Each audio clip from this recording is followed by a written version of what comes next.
No niin kuin lapusta luitte, Mikko Ulvi Kedusta, Oulaisten ammattiopisto, liiketalouden puolelta ja tietotekniikan opettaja. Ja tässä projektissa sitten meillä oli tämmöinen osa-alue siinä hoideltavana, kun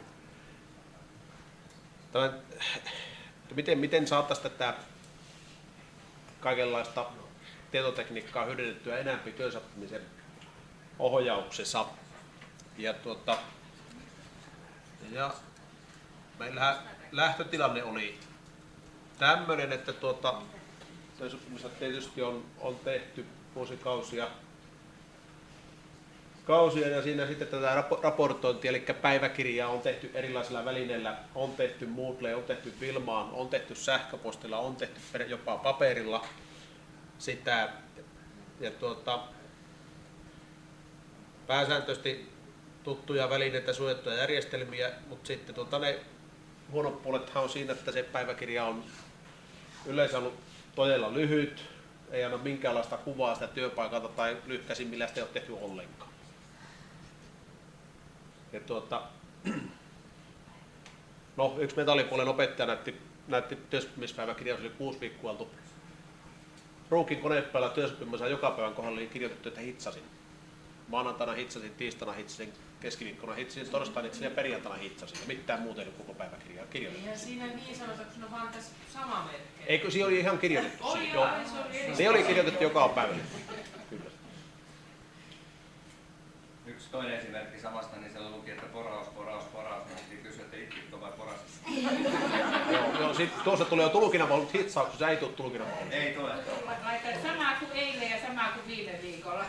Tietysti olisi voinut panna vaikka, että puikko hitsasin tai mik hitsasin tai jotakin vähän. No, sitten näin, että jotakin pitäisi kokeilla. Saataisiin parempia päiväkirjoja aikaiseksi. Tulisi edes tehtyä jotakin siitä. Ja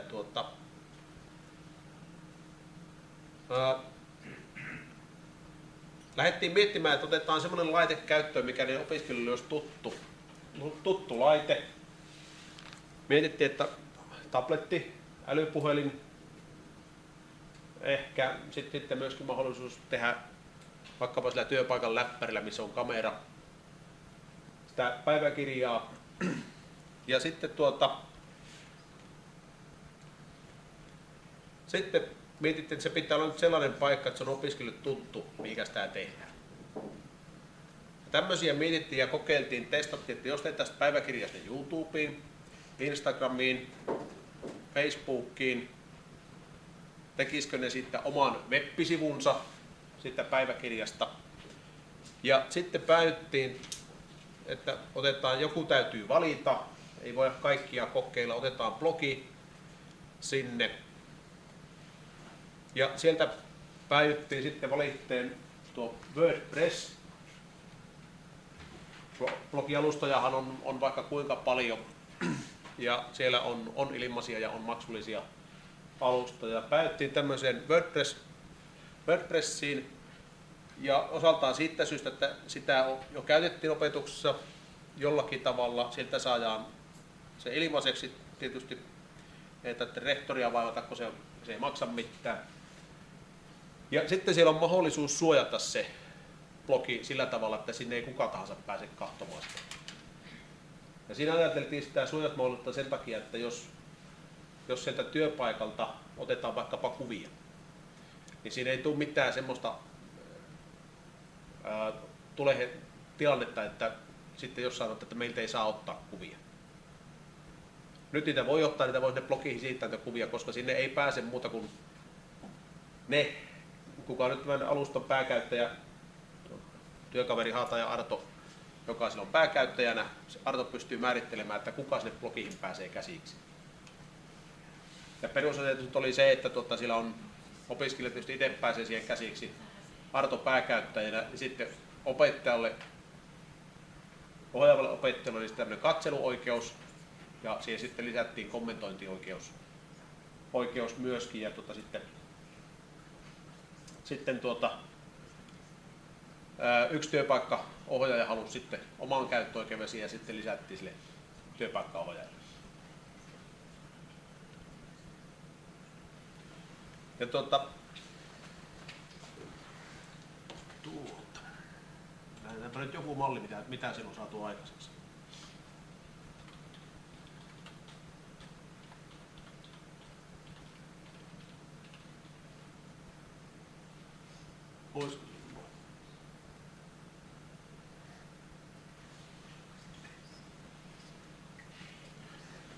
No joo, siinä on nyt sitten yksi alusta, eli nyt täällä lähdettiin sillä tavalla liikkeelle, että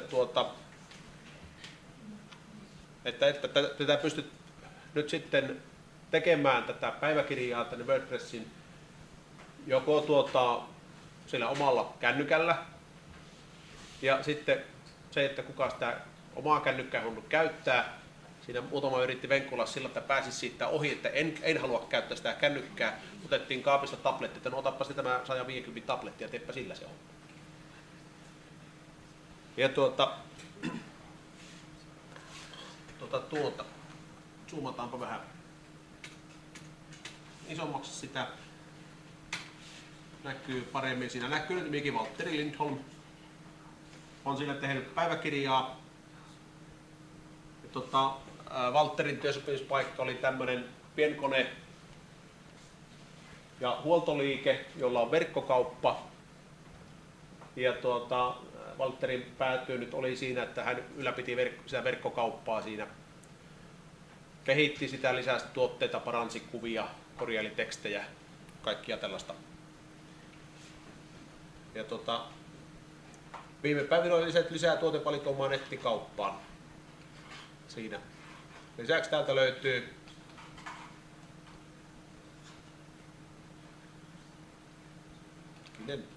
mitäs me ne kuvat? Tuossa.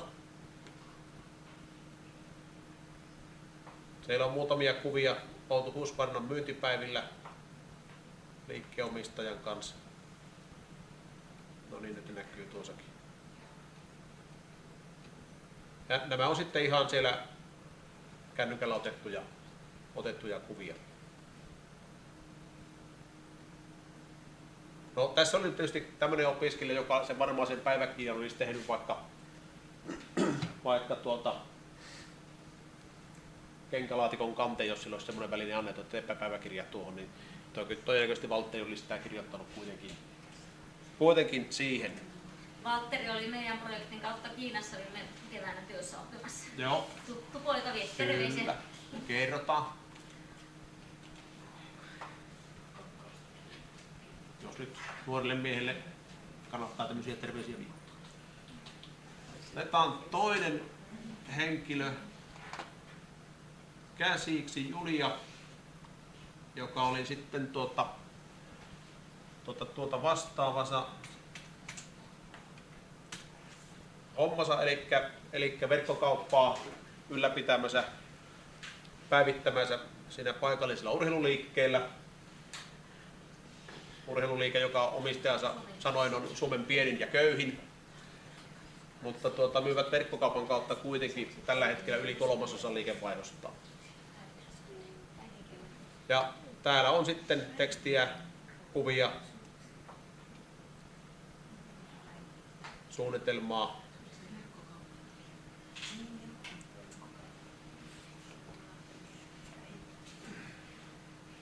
Raporttia, jopa ulkokuvakin kannatti ottaa, kuva kun oli lunta jossain vaiheessa maassa.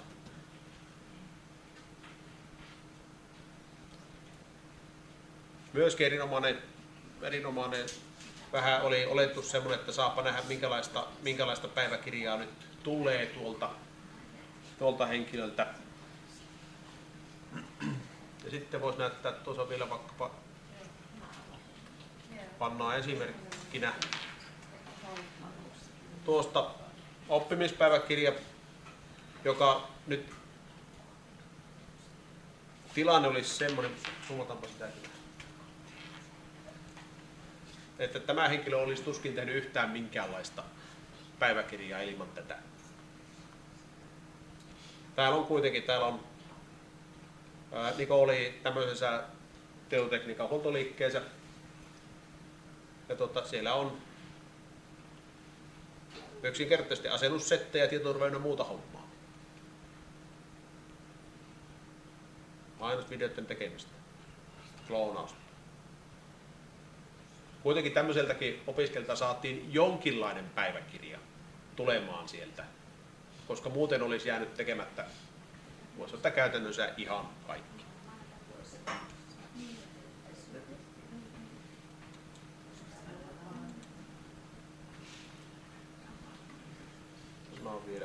Ollaan vielä yksi siihen.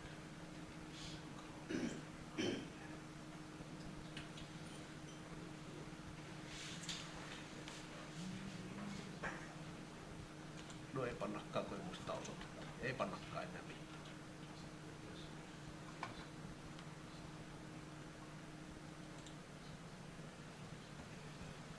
Mutta kaiken kaikkiaan me päästiin siihen tavoitteeseen, joka oli se, että me saataisiin parempia päiväkirjoja, jotka kuvaisivat sieltä työpaikalta sitä, että mitä siellä on tehty ja yleensäkin, että tulisi tehtyä jotakin. Ja tulisi käytettyä myöskin niitä kuvia siellä hyödyksi. Ja kaikki nämä opiskelijat on aikaisemmissa työsoppimisjaksoissa, mitä ovat olleet, pääsääntöisesti ovat 2 jaksoa ollut aikaisemmin ja ovat käyttäneet niitä meidän aikaisempia menetelmiä ja kaikki oli sitä mieltä, että jos kerran päiväkirja pitää tehdä, niin tehdään se sitten näin. Ei tehdä sillä vanhalla tavalla. Ja nyt tämä suojaus sitten, mikä tässä oli, niin se on siellä hallintapaneelissa 1 ruksi. Jos halutaan jonkun henkilön, nyt vaikkapa nyt se Valtteri, mikä oli siinä ensimmäisenä, jos halutaan, että sen päiväkirja on sitten teille kaikille näkyvillä, niin sieltä pääkäyttäjä käy ottamassa sen 1 ruksin pois. Ja sen jälkeen se sillä osoitteella sitten näkyy kelletkä tahansa. Ja tämä mahdollistaa sitten sen, kun tämä on suojattu, niin tätä voisi periaatteessa vaikka sote-puolella myöskin käyttää tätä tällaista päiväkirjaa, koska sen saa piiloon sitten. Jos siellä on semmoinen päiväkirja, että siinä on se suojaus päällä eikä ole oikeuksia, siihen tulee ilmoitus tuohon ruudulle näköisälle, että sulla ei ole tähän oikeuksia, niin pitää pääkäyttäjä hankkia. Ja pääkäyttäjänä voi meistä olla ihan kuka tahansa, joka sen perustaa ne näiden opiskelijoiden blogit sinne.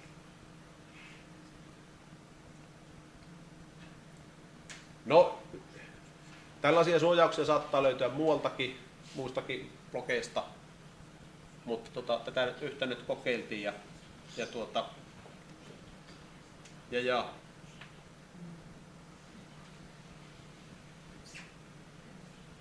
niin, sitä en muistanut sanoa, että nämä, jotka nyt oli tässä kokeilussa, niin nämä teki ihan meidän siihen normaaliin ohjelmaan kuuluvan työsoppimisjaksonsa, pakollisen jaksonsa.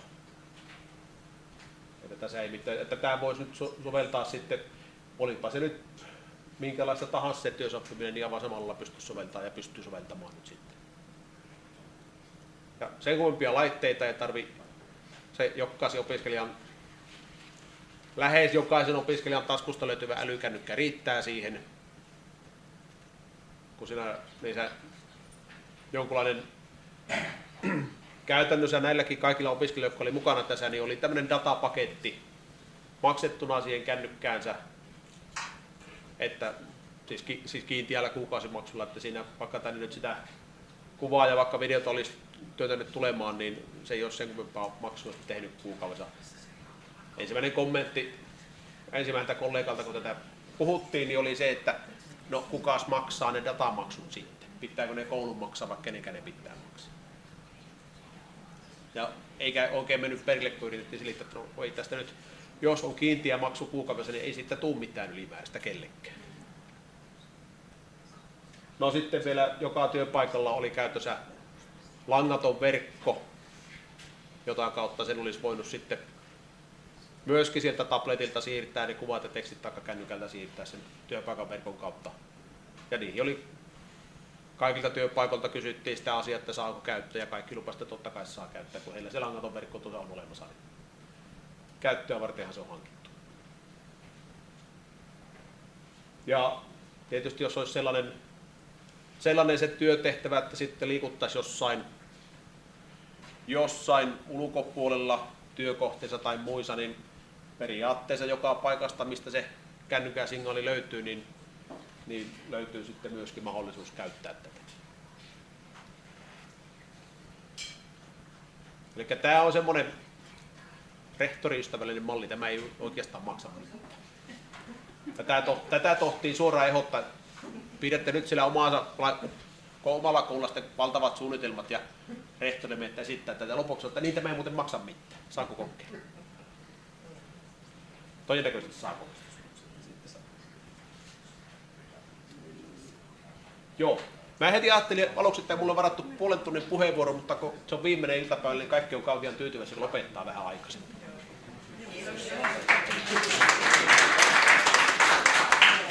Joo, kuula-asentaa, niin Saila sanoo pari sanaa, mitä hän on tehnyt, niin Anne, yksi pieni esitys. Mulla olisi yksi pieni näyttö tuossa ja kysymys. Jonota siihen. Onko hanketta? Tuulalla on jonotuseste. Mä oon jonottanut koko päivän. Joo, oppianikkotöissä. Meillä on Mannerheimin ja kaupungin toimintoihin nyt tämmöinen kulttuuriystävä kaveri, kulttuuritieto. Tässä lehtiartikkelissa ei puhuta sanakaan siitä, että se on tämän oppianikkotöissä projektin hedelmä. Eli hyvin lyhyellä, tiiviillä aikataululla tästä ideasta on tullut meidän Kokkolan kaupungin toimintamalli, jossa SPR hoitelee tätä verkostoasiaa. Se tapahtui sillä tavalla, että lähetin tämän kirjeen 14.3.2014 meidän kaupungin kulttuuritoimen johtajalle ja kulttuuritoimen ihmisille ja sitten täällä on tämmöinen yhteisöjen klubi Silta. Niin otin yhteyttä sinne klubiin ja lähdin itse sitten myöskin paikan päälle, kun sain sovittua tapaamisajat ja esittelin, että olen katsonut televisiosta ja googlaillut netistä, että Suomessa toimii yhdellä sun toisella paikkakunnalla tämmöinen kulttuurikaveritoiminta. Tehdään se Kokkolaankin. Ja muutaman kokouksen jälkeen väki oli sitoutunut ja kulttuuritoimen johtaja oli äärimmäisen arvokas yhteistyökumppani. Ja tämä Silta-projekti, jossa kokkolalaiset hirveän monet järjestöt kokoontuvat, tai myöskin se SPR. Eli Oppianikkotöissä projektin upea hedelmä lähtenyt liikkeelle televisio-uutisesta, jossa kerrottiin valtakunnan pääuutislähetyksessä, että Jyväskylän kaupungissa tämän tyyppinen toiminta oli saanut jonkun valtakunnallisen palkinnon. Ja sitten katselin sitä Jyväskylää, siitä se lähti. Kiitoksia vaan Annelle, annoit aikaa ja uskoit tähän ajatukseen. Tässä on Luriperin, eli tässä on se lehtiartikkeli ja sitten se kirje tavallaan, millä se on lähtenyt liikkeelle. Kiitos huomiosta. Joo, Tuula Junttila ja tässä hankkeessa yhdessä Koukkari Tuijan kanssa, niin kuin näette tuosta otsikosta, että mitä tehtiin, mulle riittää 5 minuuttia. Lupa. Niin. Tämä oli se lähtökohta, ajatus, kun ruvettiin tätä miettimään, että minkälainen materiaali laaditaan. Ja tältä pohjalta me sitten tehtiin se. Eli Helia Hätösen työpaikkaohjaaja osaamiskartta pohjana. Siinä näkyy ne osa-alueet, mitä se työpaikkaohjaajan koulutus kattaa. Ja sitten siellä materiaalista löytyy valmiina nämä osaamiskartoitukset, niin että kysymyksineen siellä on jo tasot 1, 2 ja 3. Ja sitten sitä toteutetaan, niin sittenhän se työpaikkaohjaaja tekee vain siltä osin, kun sillä ei sitä osaamista löydy. Että periaatteessa täällä tämä sisärata on se, miltä alueelta sitä osaamista pitäisi löytyä. Ei tarvitse ajatella niin, että pitää tietää kaikki kaikesta. Että se ei ole se idea. Ja me tietenkin sitten tehtiin näihin osa-alueisiin, mitkä tässä näkyy, niin sitten materiaali. Eli tuo oli se lähtökohta. Ja sitten me laadittiin se koulutusmateriaali osaamisalueittain ja sillä tavalla niin, että siellä on valinnan mahdollisuus, eli lähdettiin siitä liikkeelle, että siellä on sitä oppimista ja sitten siellä, että miten se työpaikkaohjaaja osoittaa sen osaamisen, että hallitsee, niin voi tehdä se joko niin, että on ammatillisessa peruskoulutuksessa, toimii työpaikkaohjaajana, on opiskelija, eli me on koko ajan ajateltu, että tämä voisi olla semmoinen, että se opettaja, joka käy sillä työpaikalla, että siellä on opiskelija, joka on joko ammatillisessa peruskoulutuksessa tai näyttötutkinnossa, ja siinä samalla työpaikkakäynnin yhteydessä niin hankitaan tätä osaamista palaa kerrallaan tähän. Ja sitten tämä on semmoinen niin kuin pohja, että työpaikkaohjaajan koulutuksessa niin tuo mun sana nyt tuo perustutkinto kohtaistetaan, eli tavallaan sitten sen alan tavallaan perustutkinto ja sen alan niin voidaan siihen sitten linkittää, eli se opettaja, joka ottaa tämän koulutuksen mukaan, niin voi sitten käyttää juuri sen alan asioita. Eli missä osaaminen osoitetaan siellä työpaikalla kun koulutuksessa oleva työpaikkaohjaajalla on ohjattavaa siellä, niin siinä kun hän sitä ohjausta tekee, niin hän samalla suorittaa ja näyttää sitä osaamista, mitä tässä vaaditaan. Ja meillä ne laaditut materiaalit on tällä hetkellä Moodlessa ja sitten tämä on se, mikä pitäisi tehdä, eli tuo julkaisumuoto pitäisi saada vastaamaan nykypäivää. Saatavuus, meillä oli heti lähtökohtaisesti se ajatus, että QR-koodin taakse, että älypuhelimella pääsee milloin vaan sinne materiaaliin kiinni. Ja sitten nyt seuraava vaihe on se, että opettajat pitäisi kouluttaa sitten tämän materiaalin käyttöön. Eli näin. Kiitoksia Tuula.